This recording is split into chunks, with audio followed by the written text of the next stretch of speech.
ആരും ക്രിസ്ത്യാനിയായി ജനിക്കുന്നില്ല. പ്രിയപ്പെട്ടവരെ, നമ്മുടെ രക്ഷകനായ കർത്താവായ യേശു ക്രിസ്തുവിന്റെ നാമത്തിൽ സ്നേഹവന്ദനം. വ്യക്തിത്വം എല്ലാവർക്കും പ്രധാനമാണ്. പലരും മതപരമായ സ്വത്വത്തിലോ വംശാവലിയിലോ ഗോത്രത്തിലോ ആത്മീയ ശക്തിയിലോ അഭിമാനിക്കുന്നു. സമുദായങ്ങൾ പലപ്പോഴും ഗോത്രങ്ങൾ അല്ലെങ്കിൽ മതഗ്രൂപ്പുകൾ എന്നിവയ്ക്ക് ചുറ്റും രൂപം കൊള്ളുന്നു.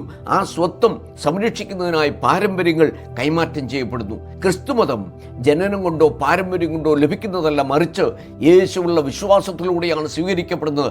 അത് പുനർജന്മം അല്ലെങ്കിൽ പരിശുദ്ധാത്മാവിനാൽ വീണ്ടും ജനിക്കുക എന്നറിയപ്പെടുന്നു.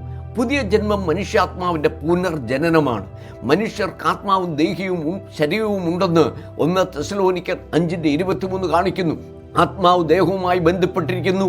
ദേഹി, മനസ്സ്, ഇച്ഛ, വികാരങ്ങൾ എന്നിവ ഉൾപ്പെടുന്നു. അവ തീരുമാനങ്ങൾ എടുക്കുന്നതിനുള്ള ഇരിപ്പിടങ്ങളാണ്.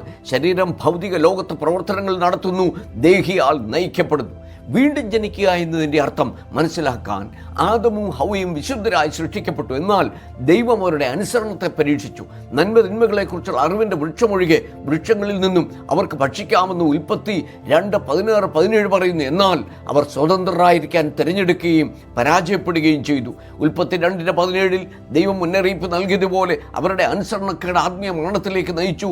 ദേഹിയും ശരീരവും ജീവിച്ചിരുന്നെങ്കിലും പാപം ദൈവവുമായുള്ള കൂട്ടായ്മയെ തകർക്കുകയും മനുഷ്യാത്മാവിനെ വേർപെടുത്തുകയും ചെയ്തു. റോമർ 5:12 പറയുന്നത് പാപവും മരണവും ആദാമിലൂടെ വന്ന് എല്ലാവരിലേക്കും വ്യാപിക്കുകയും ചെയ്തു. മനുഷ്യന്റെ മോക്ഷത്തിനായുള്ള യാതൊരു പ്രയത്നത്തിനും മതത്തിനും പാരമ്പര്യത്തിനും നമ്മെ വീണ്ടെടുക്കാൻ കഴിഞ്ഞില്ല. ദൈവം മാത്രമാണ് ചെയ്തത്. വചനമായി യേശു ജഡമായി ജനിച്ച് ജീവിച്ച് നമുക്ക് വേണ്ടി മരിച്ച് നമ്മുടെ വീണ്ടെടുപ്പിനായി ഉയർത്തെഴുന്നേറ്റു. എഫേസ്യർ 1:13-14 പറയുന്നു, തങ്ങളുടെ രക്ഷയുടെ സുവിശേഷം കേൾക്കുകയും വിശ്വസിക്കുകയും ചെയ്യുന്നവരെ യേശുവിനെ മരിച്ചവരിൽ ഉയർത്തെഴുന്നേൽപ്പിച്ച പരിശുദ്ധാത്മാവ് അവരുടെ മരിച്ച ആത്മാവിനെ മുദ്രയിട്ട് വീണ്ടും ജനനത്തിലേക്ക് നയിക്കുന്നു.